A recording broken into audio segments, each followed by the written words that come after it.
اللہ رب محمد صلی اللہ علیہ وسلم نحن عباد محمد صلی اللہ علیہ وسلم اللہم رب اشرح لی صدری ویسر لی امری واحلل عقدۃ من لسانی یفقہوا قولی اللہم رب یسر ولا تعسر وتمم بالخیر بسم اللہ الرحمن الرحیم باب بیعۃ النساء رواہ ابن عباس حدثنا ابو الیمانی اخبرنا شعیب عن الزہری تحویل السند وقال الليث حدثني يونس عن ابن شهاب قال اخبرني ابو ادريس الخولاني انه سمع عبادة بن الصامت يقول قال لنا رسول الله صلى الله تعالى عليه وسلم ونحن في مجلس تبايعوني على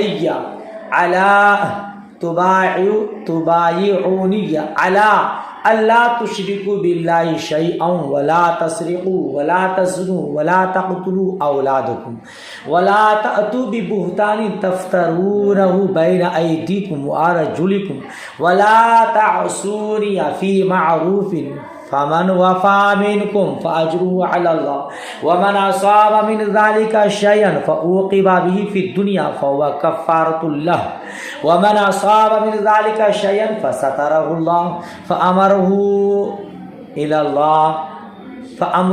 الله إن شاء عاقبه وإن شاء عفا عنه فبايعناه على ذلك۔ یہ باب ہے عورتوں کی بیعت کے بیان میں، عورتوں سے بیعت کرنی درست ہے یا نہیں۔ اس کو روایت کیا حضرت ابن عباس رضی اللہ تعالی عنہما نے۔ ہم سے حدیث بیان کی ابو الیمان نے، وہ فرماتے ہیں ہم سے حدیث بیان کی ابو الیمان نے۔ کون کہتے ہیں یہ؟ امام بخاری علیہ الرحمہ ہے نا۔ امام بخاری علیہ رحمہ اپنی سند کے ساتھ روایت کرتے ہیں کہ ہمیں خبر دی شعیب نے زہری کے حوالے سے، ہاں تحویل سند، یعنی ایک روایت اس طرح سے ہے اور دوسری روایت حضرت لیث نے کہا کہ مجھے حدیث بیان کی یونس نے ابن شہاب کے حوالے سے۔ وہ فرماتے ہیں مجھے خبر دی ابو ادریس خولانی نے، انہوں نے عبادہ بن صامت کو کہتے ہوئے سنا کہ عبادہ بن صامت سے کہتے ہوئے سنا، قال لنا، وہ فرماتے ہیں کہ رسول پاک صلی اللہ تعالی علیہ وسلم نے ہم سے فرمایا، ہم سے فرمایا کب؟ ونحن فی مجلس، اس وقت ہم ایک مجلس میں تھے۔ یہ کب فرمایا؟ جب ہم لوگ ایک مجلس میں تھے۔ آپ نے فرمایا تم مجھ سے اس پر بیعت کرو،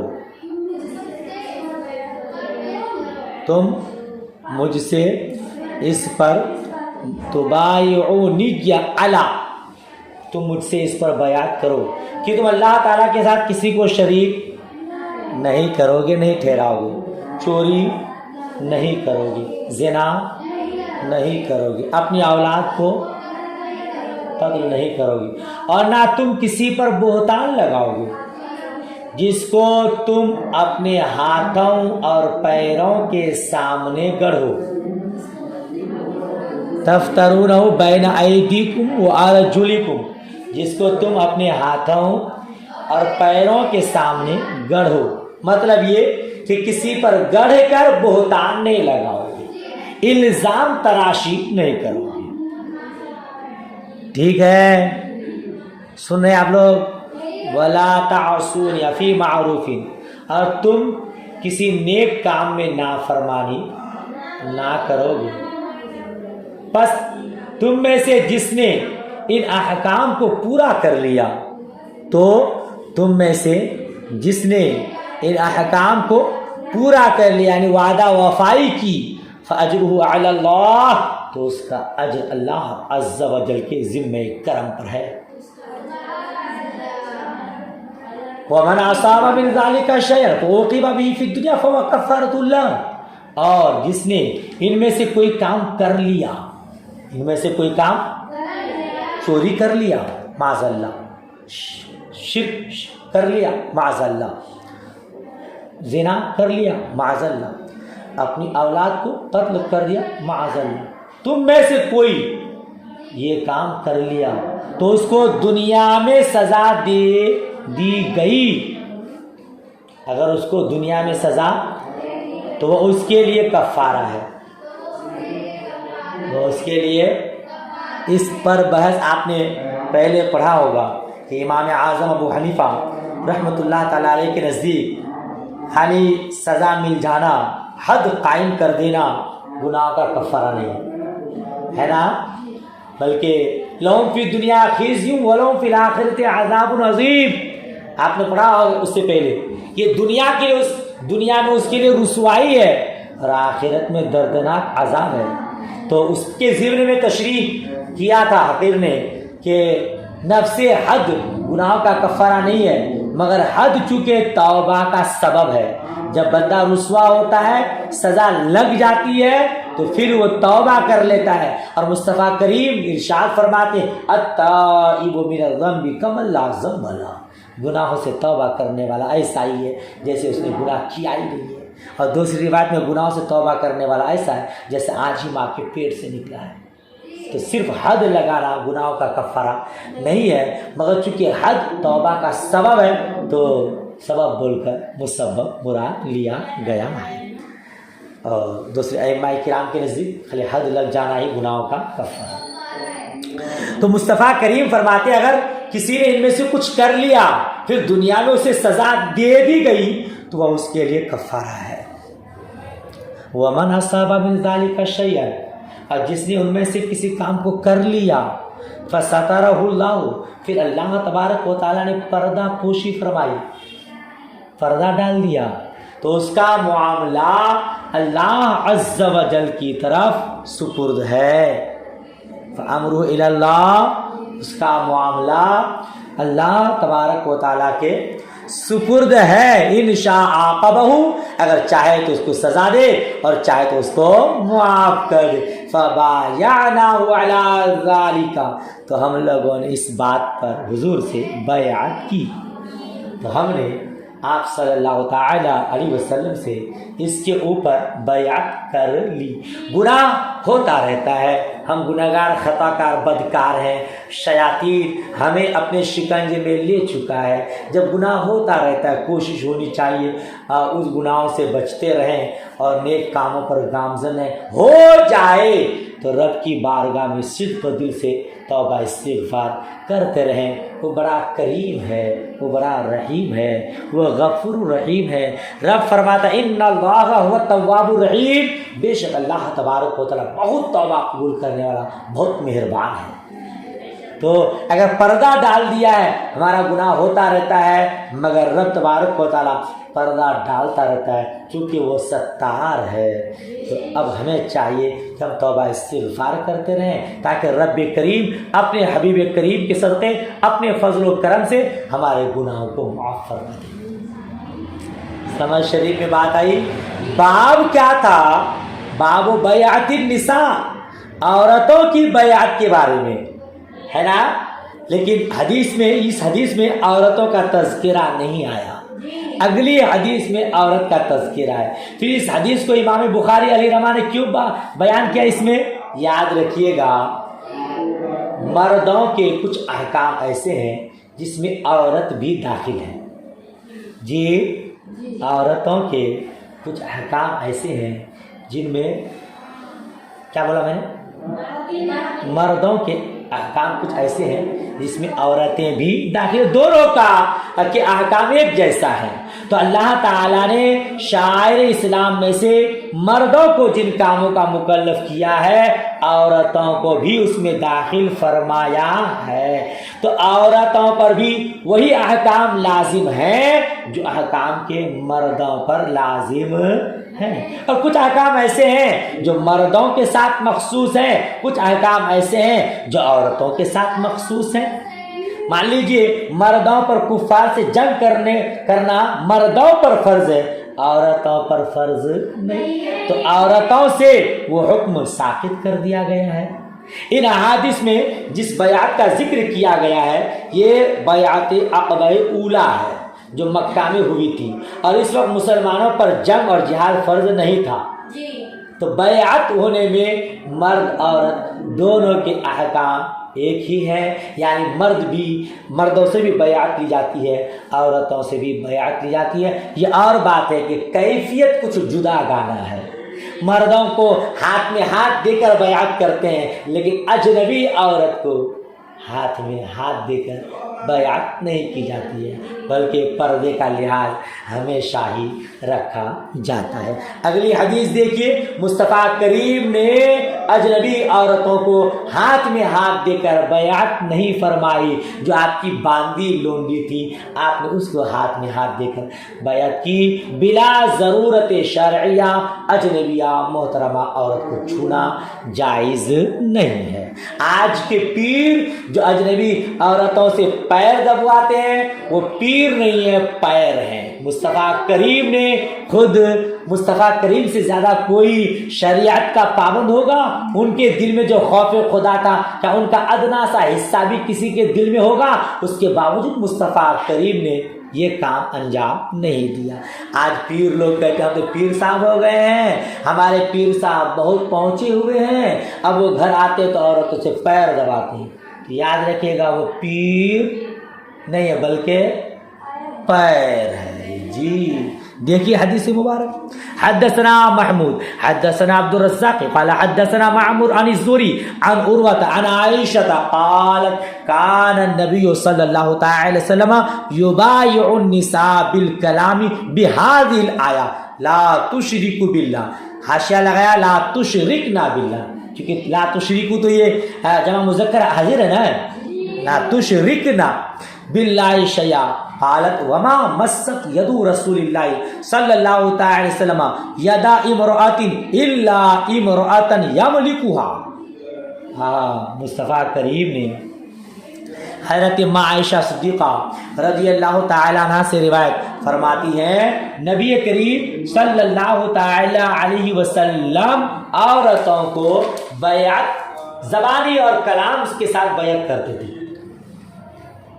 حضرت عائشہ صدیقہ رضی اللہ تعالیٰ نے فرمایا نبی کریم صلی اللہ تعالی وسلم کلام اور زبان کے ذریعے کیا کرتے تھے؟